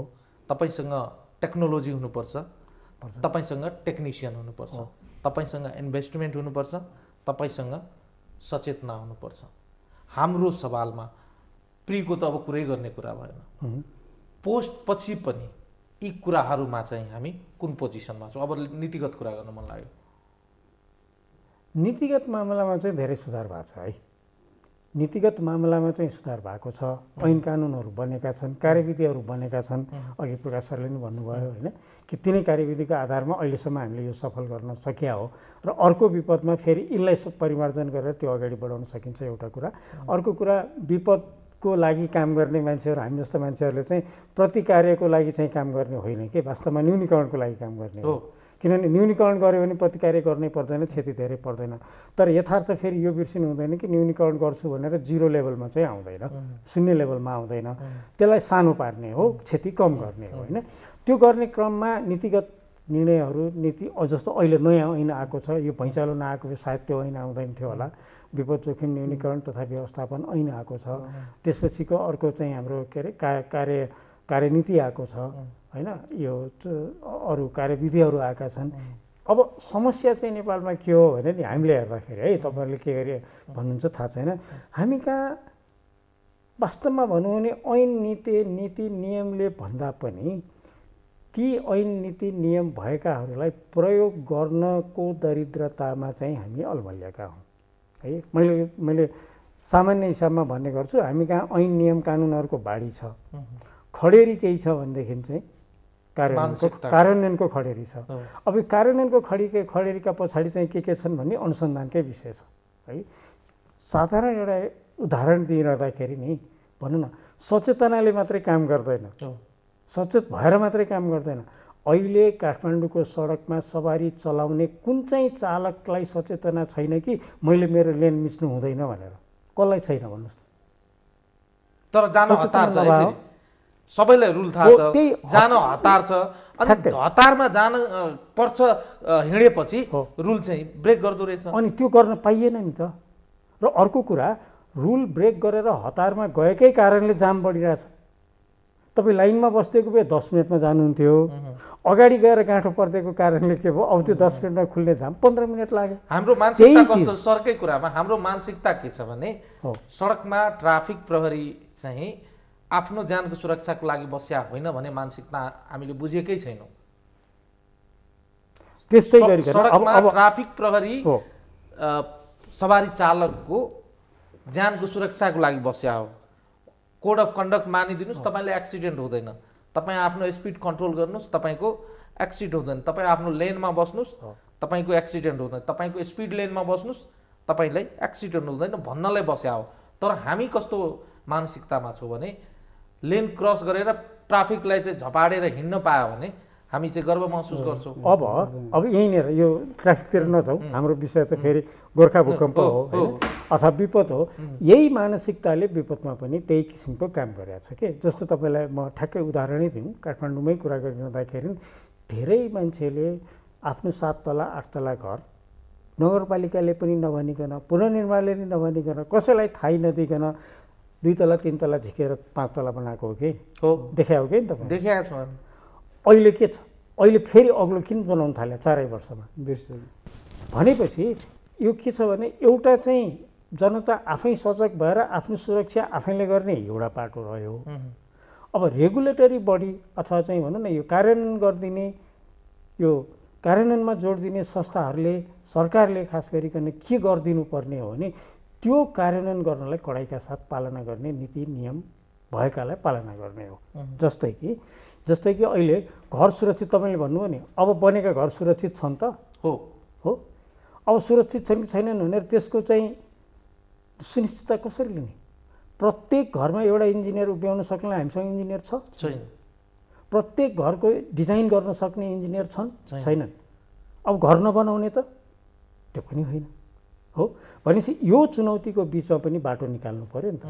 त्यो बाटो भनेको के हो? घर बनाउनलाई आखिर इन्जिनियरले बनाउने त होइन, घर बनाउने व्यक्तिहरूलाई तालिम दिउँ, अनि घर भैँचालो थेक्ने घर कुन हो, सामान्य घर कुन हो, त्यसको बिचमा फरक के छ भनेर जनतालाई बुझाउँ होइन। अनि त्यसपछि यति चिज चाहिँ गर्नुपर्छ है भनेर भनौँ। र त्यो भनिरहँदाखेरि जसले टेर्दैन, जसले त्योभन्दा विपरीत तरिकाको चाहिँ निर्माण गर्छ, उनीलाई सम्झाउँ बुझाउँ। सम्झाउँदा बुझाउँदा मानेन भने पहिले सामान्य कारवाही गरौँ, त्यतिले नि मानेन भने दण्ड जरिवाना गरौँ। स्थिति त त्यो हुनुपर्ने हो नि। तर त्यो नभइदिएको कारणले गर्दाखेरि चाहिँ यो विपद जोखिम व्यवस्थापनका पनि पूर्व तयारीमा के गर्नुपर्ने, कुन कुन संस्थाले के गर्नुपर्ने, जसरी व्यक्तिले गर्नुपर्ने कुरा भएको छैन, त्यसै गरी व्यक्ति मिलेर संस्था हुने भएर संस्थागत गर्नुपर्ने कुराहरू पनि भएको छैन। भनेपछि सबभन्दा डह्रो कुरा चाहिँ मैले के देखेँ भने, एउटा उदाहरण दिउँ, अघि पनि ट्राफिकतिर गइयो, फेरि पनि नेपालमा लाइसेन्स नभएको मान्छेले सवारी चलाउन पाउँदैन। हो, नेपालमा मात्र होइन, वर्ल्ड वाइडै पाउँदैन। अहिले अन्तको कुरा नगरौँ, नेपालको त हो नि होइन। अब त्यो चाहिँ उसको व्यक्तिको जोखिम मात्रै हो कि हो। सवारी चलाएर लाने, मोटरसाइकलमा पर्नेको उसको व्यक्ति हो, प्राइभेट कार चलाउनेको ऊ व्यक्ति प्लस उसका परिवार, उसको साथमा आउने 2-4 जना होला। त्योभन्दा बढ्ता चाहिँ सार्वजनिक सवारी चलाउने। त्यस्तै घरमा पनि मेरो एउटा व्यक्तिगत घर मैले कमजोर बनाएँ भने मेरो परिवारले दुःख पाउने हो। तर एउटा विद्यालय भवन त्यसरी बन्यो भने कतिवटा परिवारले दुःख पाउने हो भन्नुहोस् त? एउटा विद्यालय भवनमा विद्यार्थीहरू किचिएर मर्दाखेरि अन्यत्र हामी कहाँ त्यो देख्नु परेको छैन, अहिलेसम्म देख्नु नपरोस्। सिँगै पुस्ता विनाश भएको छ, जाति लोप भएको छ। गाउँभरिका मान्छे त्यही स्कुलमा जान्थे, बच्चा जम्मै सिद्धे, पुस्ता छैन। अब एउटा जेनेरेसन नै ग्याप भयो। फेरि जेनेरेसन मात्रै होइन, त्यो जाति नै सिद्धियो भने बुझ्नु भएन भने त्यो लेभलको कुरा आउँछ। भनेपछि हामीले घर बनाउने मान्छेलाई लाइसेन्स दिनुपर्छ कि पर्दैन? डकर्मीहरूलाई लाइसेन्स दिनुपर्छ कि पर्दैन? तर त्यसो भनेर अब लाइसेन्स दिनुपर्छ भनेर 100 जनालाई लाइसेन्स बाँडेर भएन। भनेपछि हामीले तालिमको कुरा बढाउनु पर्यो होइन। हामीले घर बनाउँदाखेरि खालि डकर्मीका कारणले मात्रै घर भत्किने त होइन होला, त्यसमा अरू पनि निर्माण कर्मीहरू छन्, ती सबैलाई तत्त किसिमको उनलाई चाहिने जति तालिम गर्नुपर्छ। यो सबै चिज कहिले गर्ने? अहिले हाम्रो ढिला किन भयो भने यो काम हामीले कहिले गऱ्यौँ? 72 साल वैशाख 15-12 गते भैँचालो गयो। भैँचालो गएपछि पनि अर्को कति महिना हामी अन्यलमै रह्यौँ। पुसमा प्राधिकरणको गठन भयो, अनि त्यसपछि तालिम गर्नुपर्छ भनेर थाल्यो। त्यो तालिम हामीले 4 वर्ष पहिले गरेर चाहिँ 1500 अथवा भनौँ न अहिले जति बनायौँ 1 लाखको सट्टा 50,000 मात्रै भैँचालो थेक्ने निर्माण गर्न जाने कर्मी हामीसँग 50,000 भएको भए यो काम गर्न ढिला हुन्थ्यो? गम्भीर प्रश्न यो। यहीँनिर चाहिँ मलाई चाहिँ प्रकाश सरले सोध्न मन लाग्यो। तपाईँहरू नै भन्नुहुन्छ भूकम्पले मान्छे मार्ने होइन, संरचनाले मार्ने हो। के अरे तपाईँ हामीले बनाएको संरचनाले मान्छे मार्ने हो। अब संरचनाले मान्छे मार्ने हो भने त बनिसकेका कतिपय संरचना र भूकम्पपछि बनेका नयाँ संरचना, यी दुईटै संरचना त बलियो हुनु पर्यो। पक्कै पनि तपाईँहरू भन्नुहुन्छ फेरि हामीसँग बिल्डिङ कोड अफ कन्डक्ट पनि छ। पालना गरेका छन्, पालना गराउन सकेका छन् सरकारले र व्यक्तिले त्यसलाई चाहिँ अन गरेका छन् भने यो सवाल त अहिले पनि चाहिँ जताततै सुनिन्छ। अघि सरले बडा मिठो तरिकाले बताउनु भयो, 3 तला बनाउनु पर्ने घर चाहिँ 7 तला बनाइदिएका छन्। तलको सोइल चाहिँ जियोलोजिकल टेस्ट गरेका छन् कि छैनन्, त्यो संरचनाको बेसमेन्ट चाहिँ कति तल्ला ठेक्ने भनेर चाहिँ बनाएका छन् कि छैनन्, ती कुराहरू चाहिँ चटक्कै ध्यान नदिएर माथि चाहिँ तल्लामाथि तल्ला थप्दै जाने हो भने त त्यो संरचना बलिया छन्, त्यो संरचनाले भोलिका दिनमा फेरि मान्छे नमार्लान् भनेर कसरी विश्वास गर्ने? ठिकै हो। अब यो तपाईँ आफैले भनिसक्नुभयो, यो वास्तवमा हो कि बिल्डिङ कोड हामीसँग छ, नीति नियम छ, र यसलाई पालना गर्नको लागि कडाइका साथ चाहिँ हाम्रो चाहिँ निकायहरू भनौँ न, अब यसमा अब स्थानीय तह अथवा चाहिँ महानगरपालिका, उपमहानगरपालिका र होइन अब गाउँपालिका सबैको एउटा जिम्मेवारी हुन्छ र साथै चाहिँ अब भवन विभाग नै छ होइन। त्यसमा चाहिँ ती तत्त संरचनाहरू कुन कुन स्तरका हुन् र त्यसलाई कहाँबाट होइन कसरी त्यसलाई चाहिँ अब यो एउटा डिजाइन गरेर त्यसलाई चाहिँ होइन अब पास गराएर अनि त्यसपछि त्यसको कार्यान्वयन गर्ने हो, एउटा त्यो छ। र अर्को पनि कार्यान्वयनको पक्षमा कि हामीले ठिक छ नक्सा बनायौँ, सबै कुरा एकदम हाम्रो इन्जिनियरिङ होइन अब मापदण्ड अनुसार चाहिँ बनायौँ, त्यसको कार्यान्वयनको लागि चाहिँ हामीले पर्याप्त अनुगमन गरेको छ कि छैन, त्यसको जग चाहिँ भनेको अनुसार चाहिँ खनिएको छ कि छैन, त्यसमा पर्याप्त किसिमका चाहिँ होइन अब फलामी डन्डीहरू छन् कि छैनन्, त्यस्तै ती निर्माण सामग्रीहरू चाहिँ होइन अब गुणस्तरका छन् कि छैनन्, ती सबै कुरामा एक त जनस्तरबाटै चेतना हुनुपर्छ। मेरो घर मैले आफ्नो लागि बलियो बनाउनुपर्छ, सुरु चाहिँ त्यहाँबाट हुनुपर्छ र ती सबमा चाहिँ पर्याप्त चेतना भएपछि मात्रै अब मलाई अहिले आवश्यकता जम्मा 2 तलाको छ, अहिले मैले 2 तला बनाएँ, अब फेरि मलाई चाहिँ अर्को 2 तलाको आवश्यकता भयो भने मैले हिजो चाहिँ 2 तलाको ठेक्ने गरी चाहिँ बनाएको छु, अब मलाई के भने मलाई अब अर्को 2 तला थप्नु पर्यो भनेर चाहिँ त्यसो कुनै चाहिँ आकलन नगरिकन हामीले चाहिँ थप्छौँ। अनि थपेको संरचनालाई चाहिँ गएर चाहिँ नगरपालिकामा र उसमा चाहिँ गएर चाहिँ त्यसलाई चाहिँ जसरी पनि पास गरिदिनुपर्छ भने हामी आफैले चाहिँ लबिङ गरेर उ गर्छौँ। त्यस कारण त्यो कुराको हामी चाहिँ जहिलेसम्म हामी चाहिँ रियलाइज गर्दैनौँ तहिलेसम्म यो कुराको समस्या चाहिँ रहिरहन्छ। र मैले चाहिँ अर्को कुरा पनि के भन्न चाहन्छु भने यो 4 वर्ष अगाडि जुन बेला चाहिँ भूकम्प आएको थियो त्यस बेलाको स्थितिमा चाहिँ मैले पनि मेरै टोलमा चाहिँ म प्राविधिक भएको नाताले पनि कतिपय घरहरू मैले आफैले गरेर पनि हेरिदिएको छु, त्यो बलियो छ कि छैन, त्यसमा भएका क्रियाकलापले चाहिँ केही असर गर्छन् गर्दैनन् भनेर। त्यस बेला चाहिँ त्यस बेलाका भनौँ न जुन हाम्रा जनस्तरमा त्यो किसिमको उ थियो कि मैले त तला थप्नु हुँदैन चाहिँ मैले त होइन अब एकदम सानो किसिमको बनाउनु छ, अच्छा मैले चाहिँ होइन यो एकदम यसमा चाहिँ सचेत हुनुपर्छ जुन किसिमको जागृति जुन किसिमको थियो अहिले 4 वर्ष पुगिसकेपछि अब बिस्तारै बिस्तारै हराउँदै गइरहेको अहिले पनि हामी देखिरहेछौँ। हिजो तला नसकेको मान्छेले बिस्तारै बिस्तारै तला थप्दै गइरहेछन्, केही न केही संरचनाहरू जोडिरहेछन् उ गरिरहेछन्। त्यो कारण पनि हामीले अब यसलाई चाहिँ उ गर्नुपर्छ। र मैले भनिहालेँ नि जनस्तरमा अब चेतनाको कारणले चाहिँ होइन अब नभएको भन्ने चाहिँ पर्याप्त भनौँ न, एउटा सहरमा त कमसेकम छ नि त पर्याप्त चेतना छ, अब मिडिया मार्फत पनि सबै कुरा गइरहेछ, हामी पटक पटक यी कुराहरू चाहिँ लगिरहेछौँ। र त्यसलाई चाहिँ गर्नको लागि चाहिँ अब एकदम स्ट्रिक्ट माप जुन कार्यान्वयनको चाहिँ उ छ नि त्यसलाई चाहिँ अगाडि बढाउनु पऱ्यो। त्यो चाहिँ जिम्मेवारी चाहिँ स्थानीय तहको नै हो र उहाँहरूले चाहिँ विशेष गरेर यसमा चाहिँ कडाइका साथ चाहिँ लागि गर्नुपर्छ र अहिले पनि त्यसमा चाहिँ एकदम थप चाहिँ बल चाहिँ पुर्याउनुपर्छ जस्तो लाग्छ। अब त प्राविधिकहरू पनि हामीसँग प्रशस्त होइन तयार भइसकेका छन् र यो बेलामा पनि विभिन्न तालिम अथवा यिनीहरूले गरेका कामहरूबाट पनि अब धेरै ठुलो स्केलको चाहिँ जनशक्तिहरू चाहिँ पुनर्निर्माणमा खटिएका हुनाले चाहिँ अब हामीसँग त्यो किसिमको जनशक्तिहरू पनि छन्। त्यस कारण ती जनशक्तिहरूलाई चाहिँ प्रयोग गरेर स्थानीय तहले चाहे त गाउँपालिका होस् नगरपालिकाले पनि यसलाई चाहिँ अब भनौँ न पुनर्निर्माण दिगो सुरक्षित भरपर्दो होइन बलियो चाहिँ बनाउनलाई चाहिँ जोड गर्नुपर्छ जस्तो चाहिँ मलाई लाग्छ। टेक्निकल एडभाइस पनि विजय सरहरू उपलब्ध गराउनु हुँदो रहेछ व्यक्तिहरूलाई पनि। कतिपय व्यक्तिहरूसँग इन्डिभिजुअली भेट्दा कहिलेकाहीँ अनौपचारिक रूपमा बिल्डिङ चाहिँ बाहिरबाट हेर्दा चाहिँ झट्ट एकदमै मेरो घर बलियो छ भनेर तर्कना गरेको चाहिँ म भेट्छु। तपाईँहरूलाई चाहिँ यो राम्रो एक्सपिरियन्स होला जस्तो मलाई लाग्छ। आजको दिनमा कुरा गरिरहँदा सायद मलाई लाग्छ आम दर्शकहरूलाई पनि टिप्स हुनसक्छ। एउटा सामान्य मान्छेले चाहिँ डिजाइन नगरिकन आफैले चाहिँ आफैलाई इन्जिनियर ठानेर आफैलाई चाहिँ घर बनाउने मान्छे बोलाएर घर पनि बनाउँदा रहेछन्। यो एक्सपिरियन्स पनि हाम्रो समाजमा नभएको होइन। मेरो प्रश्न के हो भने एउटा सामान्य व्यक्तिले चाहिँ बिना टेक्निकल एडभाइस र प्रविधिलाई एड्याप्ट नगरिकन बनाएको घर लगानीको हिसाबले र एउटा भोलिका दिनमा भूकम्प प्रतिरोधात्मक घर बनाउँदाखेरि यो दुईटाको बिचमा यदि इन्भेस्टमेन्टको कुरा गर्ने हो भने तात्विक चाहिँ कति भिन्नता हुँदो रहेछ तपाईँहरू बताइदिनु भयो भने सायद मलाई लाग्छ धेरैलाई चाहिँ कन्फ्युजन दूर हुन्छ। किनभने यदि कोही व्यक्ति चाहिँ 10 वा 20 र 25-40 लाखमा 2 वा 3 तल्लाको घर बनाउँदैछन्, उसको घर चाहिँ मेरो घर चाहिँ फ्युचरमा चाहिँ भूकम्प प्रतिरोधात्मक छैन भनेर उसलाई फिल भयो भने भोलिका दिनमा अरू कसैले बनाउँदैछन् भने त्यसमा 5 लाख एक्स्ट्रा भयो भने ऊ चाहिँ के सोचेर चाहिँ 5 लाख इन्भेस्ट गर्न तयार हुन्छन् भने मेरो घर चाहिँ फ्युचरको लागि बलियो छ, सुत्दा चाहिँ मलाई चाहिँ निद्रा मजाले आउँछ। डिफ्रेन्सेस चाहिँ कसरी हुन्छ? अब यो प्राविधिक प्रश्न भावनाले र कुरा गरेर बताउँदा अलिकति समय लिन्छ होला, तर पनि म सकेसम्म छोटो गर्ने प्रयास गर्छु। जस्तो सोझो शब्दमा भन्दाखेरि भूकम्प थेग्ने घर अथवा भैँचालो प्रतिरोधी घर र सामान्य घर यो दुईटाको बिचमा निर्माणको लागत फरक कति, एउटा प्रश्न है। त्यो निर्माणको लागत कति भनेर भनिरहँदाखेरि निर्माण प्रविधिमा अब यो के छ भने प्राविधिकहरूले जसले सल्लाह दिनुहुन्छ नि उहाँहरूको व्यावसायिक इमान्दारितामा भर पर्ने कुरा हो एक, यदि प्राविधिकलाई भन्ने हो भने है।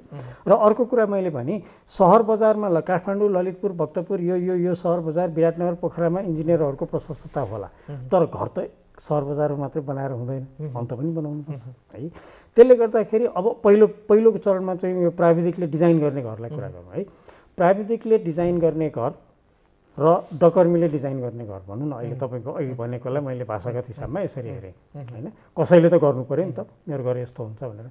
त्यो दुईटामा पैसाको हिसाबले चाहिँ यदि व्यावसायिक इमान्दारिता त्यो प्राविधिकले गरिदिने हो भने अघिल्लो घरमा जति खर्च लाग्ने हो, सामान्यतः अहिले हाम्रो नेपालीले काठमाडौँमै तपाईँले भने जस्तै आफैले डिजाइन गरेर बनाएको घर बनाउँदा जति खर्च लाग्थ्यो त्योभन्दा कम खर्चमा भैँचालो थेग्ने घर बनाउन सकिन्छ, बढीको कुरै छैन।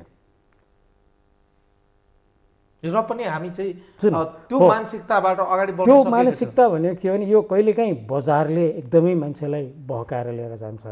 जस्तो म तपाईँले भने जस्तै अहिले सुनिरहनु हुने आम जनता साथीभाइ, दाजुभाइ, दिदीबहिनी, बुवाआमाहरूसँग म एउटा प्रश्न गर्छु। एउटा घर बनाउँदाखेरि भैँचालो थेग्ने तौर तरिकाले बनाउनुहोस् भनेर भनिरहँदाखेरि अथवा भवन निर्माण संहिता पालना गर्दाखेरि गर्नुपर्ने कुरा के हो? जस्तो अहिले त धेरैले त्यो गर्न थालिसक्नु भएको छ, त्यो उदाहरण त्यति उपयुक्त नहोला, तर गाउँमा अझै पनि छ। 9 इन्चको पिलरको सट्टा 3 तलासम्मको घरको लागि हामीले 12 इन्चको पिलर भन्यौँ, माग्दिया त्यति हो। अब कुरा के छ भने पिलर बलियो हुनुपर्छ कि बिम बलियो हुनुपर्छ भन्दा बिमले 1 तला मात्रै थेग्ने हो, 1 तलाको एउटा चोटाको एउटा छतको मात्रै थेग्ने हो, त्यसको भार गएर पिलरमा आउने हो। बिम बलियो हुनुपर्छ कि पिलर बलियो हुनुपर्छ भनेर सोध्यो भने त सबैले पिलर नै बलियो बन्नुहुन्छ भन्नुहुन्छ। तर तपाईँले पहिला यो 72 साल अथवा भवन निर्माण संहिता लागू हुनुभन्दा अगाडिका घरहरू हेर्नुभयो भने तपाईँले पिलर देख्नुहुन्छ 9 इन्चीको, बिम देख्नुहुन्छ 9 इन्ची 15 इन्चीको। भन्दाखेरि जुन बलियो चाहिने हो त्यो 9-15कोलाई झिकेर यसलाई 12 बनाउनुहोस् न। अनि तपाईँले लम्बाइ हेर्नुभयो भने कुनै पनि घरमा पिलरको जति लम्बाइ छ त्यसको झनै 2 गुणा 3 गुणा बढी बिमको लम्बाइ हुन्छ। त्यस्तै स्ल्याबमा डन्डी राख्ने बेलामा यो एकदम बलियो हुनुपर्छ भनेर धेरै डन्डी राखिएको अवस्था छ, स्ल्याबको डन्डी झिकेर पिलरमा हालिदिनुहोस् होइन। अब तर त्यो कति झिक्ने के झिक्ने भने त क्यालकुलेसनको कुरा हुन्छ। यति गर्यो भने जस्तो अर्को कुरा सामान्य अवस्थामा बनाउँदा यो सबै चिज अलिकति पिलर मोटो गर्नुपर्ने, अलिकति डन्डी बढी राख्नुपर्ने। एउटा घर तपाईँले अघि भने जस्तै एउटा घर बनाउनलाई 1 टन डन्डी बढी लाग्यो अरे भने कति पैसा हो अहिलेको हिसाबमा? 1 लाख। 1 ट्रक के अरे सिमेन्ट बढ्ता लाग्यो भने कहिले हो, कति हो अहिलेको पैसामा? 200 बोराको 1.5 लाख, 2.5 लाख होइन। अब यो दुईटा डन्डी र सिमेन्टका कारणले साइज बढेको कारणले बालुवा गिट्टी अर्को 50,000को बढी लाग्यो भन्नुहोस्, हो 2 लाख हो। अब यो 2 लाखको सामान बढी लागेको कारणले फर्मा र ज्यालामा अर्को 1 लाख थपिदिनुहोस् तपाईँले, 3 लाख रुपियाँ भयो। हो यो 3 लाख रुपियाँ बढी भनेको तपाईँले 4 कोठा 3 तले घर बनाइरहँदाखेरिको अहिले लाग्ने सामान्यतया 1 करोड 1.25 करोडको पैसामा कति प्रतिशत हो मलाई बताउनुहोस् त? हो राइट। तर यसमा एउटा सानो फेरि पनि सोध्न मन लाग्छ, अब प्राविधिक सहयोग त लिन्छन् मान्छेले, प्राविधिकले चाहिँ 3 तलाको डिजाइन गर्छन्। 3 तलाको डिजाइन घर पहिला त म एउटा इन्डिभिजुअल हो, मलाई तपाईँले प्राविधिकको रूपमा सोध्नुभयो कति तला घर बनाउने इच्छा छ तपाईँको, म भन्छु 3 तलाको डिजाइन गर्नुहोस् न। 3 तलाको डिजाइन अनुसार तपाईँ फाउन्डेसन बनाउनुहुन्छ, सोही अनुसारको तपाईँ आफ्नो चाहिँ तयार गर्नुहुन्छ। 4 वर्षमा चाहिँ मलाई चाहिँ दिमागमा आयो अब पैसा अलिअलि भयो, यसमाथि त थप्नु पर्यो। त्यसपछि चाहिँ मैले फेरि प्राविधिकलाई सोध्न जाने मुडमा छैन म, किनभने मलाई चाहिँ के चाहिँ अनुभूति छ भने म त अलरेडी इन्जिनियरबाट गराएको हो र इन्जिनियरले त मलाई त भनिसकेका छन् यो त भूकम्प प्रतिरोधात्मक घर हो। अब त यो माथि जति थपे नि त्यो त बलियै छन् भने मानसिकता पनि फेरि एकातर्फ छ है। वेल अब चाहिँ मलाई फरक त्यसमा अलिकति बताइहालौँ है, किनभने यो यतिकै छोड्नु हुँदैन। त्यो मानसिकता कम गर्ने कसरी त भन्दाखेरि एउटा प्राविधिकले पहिला नै भन्नु पर्यो, यदि तपाईँको भविष्यमा 3 तलाभन्दा माथि जाने विचार छ भने कमसेकम जति चाहिने चिज हो अहिले नै भन्नुपर्छ, किनभने पछि थप्दाखेरि त्यही घर लड्न सक्छ। यो कुरा भन्नु पर्यो प्राविधिकले। र त्यस्तै प्राविधिकको संलग्नता भए तापनि पछि गएर चाहिँ प्राविधिकहरू छुटेको अथवा बेचिएर अर्काले लिएको यस्ता कुराहरूको लागि चाहिँ फेरि पालिकाले चाहिँ अनुगमन गर्ने, तला थप्नको लागि प्रमाणपत्र दिने, अनुमति पत्र दिने प्रक्रिया त फेरि पनि छ। र अर्को कुरा चाहिँ तपाईँहरूलाई म हात जोडेर भन्छु कि यी चिजहरू चाहिँ बारम्बार प्रेषित गरिदिनु पर्यो कि घर भनेको सबै एकै किसिमको होइन। आवासीय घर बनाउँदाखेरिका जुन अवयवहरू राखेका हुन्छन् त्योभन्दा व्यावसायिक घर बनाउँदा मोटा चिजहरू चाहिए, किन त्यहाँ धेरै मान्छे जम्मा हुन्छन्। विद्यालयको लागि बनाउँदाखेरि त्यो घर बिल्कुल अलग्गै तरिकाले डिजाइन गर्नुपर्छ, किन त्यहाँ धेरै मान्छे बस्छन्। तर मैले बनाएको घर मलाई अब मेरा छोराछोरी चाहिँ अमेरिका गए, बेलायत गए, विदेश गए, म पनि बुढो भएँ, म एउटा सानो गाउँमातिर गएँ, मेरो घर स्कुललाई भाडामा दिएर मैले चाहिँ न त्यहाँ त्यो घरमा स्कुल बस्नुहुन्छ, न त्यो घरमा अस्पताल बस्नुहुन्छ, न त्यो घरमा कुनै कार्यालय बस्नुहुन्छ कि। त्यसैले यो घरको वर्गीकरण गर्नु पर्यो। त्यो भने कस्तो भने मैले 2 पाङ्ग्रे सवारी साधन किनेर त्यसमा 6 जना हालेर हिँड्नु त भएन नि त। 6 जना चढ्ने हो भने त मैले कार किन्नु पर्यो अथवा बस चढ्नु पर्यो। म ठ्याक्कै यही कुरा यहाँ पनि लागु हुन्छ। तपाईँले बनाउने चाहिँ 3 तलालाई भनेर अनि त्यसमाथि भार चाहिँ 4 तलाको दिँदाखेरि त त्यो त मिल्दैन। त्यो कुरा चाहिँ हामी सबै मिलेर बुझेकाले नबुझेकालाई बुझाउन जरुरी छ। ओके, वेल यही कुरा म चाहिँ फेरि पनि प्रकाश सरलाई सोध्न मन लाग्यो। हामी निजी घरको कुराहरू धेरै अघि चाहिँ चर्चा गऱ्यौँ, तर निजी घरमा चाहिँ चर्चा गरिरहँदा सबैभन्दा मोस्ट इम्पोर्टेन्ट अघि विजय सरले पनि बताउनु भयो, भूकम्प जस्तो विपद आउनु भनेको सबैभन्दा बढी जोखिमको क्षेत्र भनेको सार्वजनिक स्थल हो, स्कुल हो, अस्पताल हो, व्यापारिक केन्द्र हो, पुल पुलेसा हो।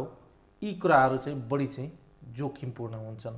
र पछिल्लो समय अब भूकम्प अगाडिका कुराहरू त हामी नगरौँ, भूकम्प पछि बनेका जति पनि ठुला व्यापारिक केन्द्रहरू छन्, घरहरू छन्, व्यापारिक दृष्टिकोणले बनेका घरहरू छन्, पुल पुलेसाहरू छन्, विद्यालयहरू छन्, यी सबै विद्यालयहरू कम्तीमा पनि बलिया छन् भन्ने कुराको हामी चाहिँ विश्वास हुने अवस्था छ कि छैन?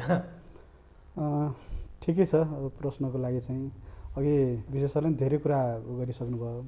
यसमा म सुरुमा के भन्न चाहन्छु भने अब निजी आवास पनि उत्तिकै होइन महत्त्वपूर्ण छ, एउटा परिवार रहने ऊ हो। त्यसकारण चाहिँ अब निजी आवास पनि बलियो हुनु पर्यो। र अघि सरले भनिसकेको कुरा म के थप गर्न चाहन्छु भने कुन ठाउँमा घर बनाइन्छ पहिला त्यसको जोग गर्नु पर्यो, कस्तो किसिमको होइन माटो छ, जमिन छ, त्यो अनुसारको चाहिँ घर चाहिँ एउटा गर्नु पर्यो। र त्यसमा चाहिँ पर्याप्त बन्धनहरू पनि हुनु पर्यो कि, जस्तो झ्यालको तल होइन उसमा चाहिँ त्यसलाई बन्धन दिएर त्यो काठको होस् होइन आरसिसीको होस् जेको पनि अब त्यो निर्माण सामग्रीको ऊ अनुसार हुनसक्छ, त्यो हुनु पर्यो। र साथै अघि विजय सरले पनि गरिसकेको कुरालाई म थप के भन्न चाहन्छु भने त्यो वर्गीकरण अनुसार चाहिँ घरको चाहिँ प्रयोग हुनु पर्यो कि। अब जस्तो अब जुन अब व्यापारिक केन्द्रको लागि ऊ छ त्यो मापदण्ड छुट्टै छ, किनकि त्यहाँ धेरै मान्छेहरूको होइन अब जावत हुन्छ, धेरै ऊ छ र क्षति पनि त्यही अनुसार धेरै हुन्छ यदि डिजाइन गर्नु। त्यसमा व्यापारिक भवनको मापदण्ड छुट्टै हुन्छ र त्यसको लागि चाहिँ जुन किसिमको डिजाइन हुन्छ र त्यसले स्ट्रक्चरल जुन भार वहन क्षमता हुन्छ त्यो सम्पूर्ण कुरा चाहिँ अलिकति होइन माथिल्लो स्तरको भएको हुनाले चाहिँ त्यसमा खर्च पनि त्यत्तिकै लाग्छ र त्यो अनुसारको जटिलता भएको हुनाले चाहिँ अब एक्सपर्ट इन्जिनियर त्यसमा पनि अब स्ट्रक्चरल इन्जिनियर जसले त्यो काम गर्न सक्छ उसले मात्र त्यो डिजाइन गर्न सक्ने हुनाले उसको सल्लाह सुझावको आधारमा ती घरहरू बन्न पर्यो। पछिल्लो समय तपाईँ सोध्न मन लाग्यो, पछिल्लो समय घर बनाउँदा साँच्चीकै काठमाडौँको वा सहरी क्षेत्रका मान्छेहरू दूरदराज गाउँमा त त्यस्तो एक्सपिरियन्स त मैले गरेको देखिनँ, सायद पछिल्लो समय गरेको पनि हुन सक्ला। माटो चेक गरेर घर बनाउने मानसिकता डेभलप भएको छ मान्छेको? व्यापारी भवन र अब यो जुन अब अरू सार्वजनिक भवनहरू चाहे विद्यालय होस् होइन अब स्वास्थ्य केन्द्र होस् तिनीहरूको त अब सरकारले बनाएको उसमा त ती सबै कुराहरू गर्नुपर्ने होइन नितान्त आवश्यक छ होइन। अब त्यो गरेर अनि त्यसपछि बल्ल त्यो आधारमा चाहिँ डिजाइन भएर अनि चाहिँ अगाडि बढ्छ।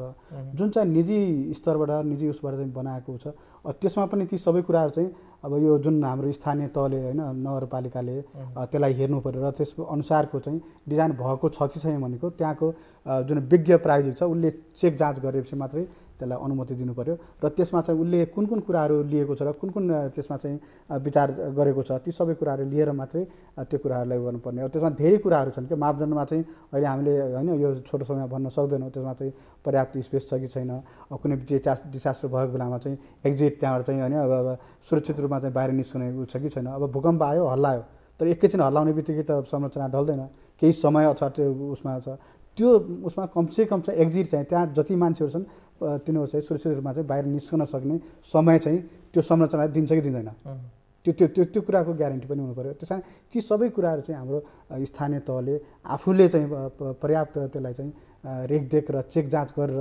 सुनिश्चित गरेपछि मात्रै हो भने यो जिम्मेवारी चाहिँ अब होइन स्थानीय तहको र मेरो विचारमा भवन विभागले पनि यसलाई हेर्छ। जस्तो हाम्रो अहिले अपार्टमेन्ट बिल्डिङहरू छ होइन ठुल्ठुलो संरचनाहरूको त मेरो विचारमा भवन विभागले नै त्यसको अनुगमन र जाँचपास सबै गर्छ र त्यसलाई चाहिँ पर्याप्त ध्यान दिएको होला भन्ने चाहिँ हामी अनुमान गरौँ। र अहिले चेतनाको हिसाबले पनि जब ठुल्ठुला संरचनाहरू बन्दाखेरि मैले पनि यसो विचार गर्छु अब ती अवधारणाहरूलाई चाहिँ अलिक बिस्तारै कार्यान्वयन गर्दै लगिएको हो कि जस्तो लागिरहेको छ, किन अनुगमनको पार्टमा पनि अलिकति बढी चेतना आएको छ। अब स्थानीयले पनि हेरेको छ र त्यसमा चाहिँ धेरै भनौँ न सार्वजनिक स्थलहरू चाहिँ अब एकदम क्रिटिकल एकदम सेन्सिटिभ भएको हुनाले चाहिँ त्यसलाई चाहिँ पर्याप्त ध्यान दिने गरेको जस्तो लाग्छ र राष्ट्रिय पुनर्निर्माण प्राधिकरणले पनि अब बनाएको संरचनामा ती सबै कुराहरूको चाहिँ आकलन गरेर नै त्यसलाई चाहिँ ओके वेल हामी अन्त्यतिर त्यसो त प्राधिकरणले चाहिँ दाबी गरेका छन् हामीले चाहिँ भूकम्पपछि सुरक्षित र सुन्दर बस्ती निर्माण गरेका छौँ।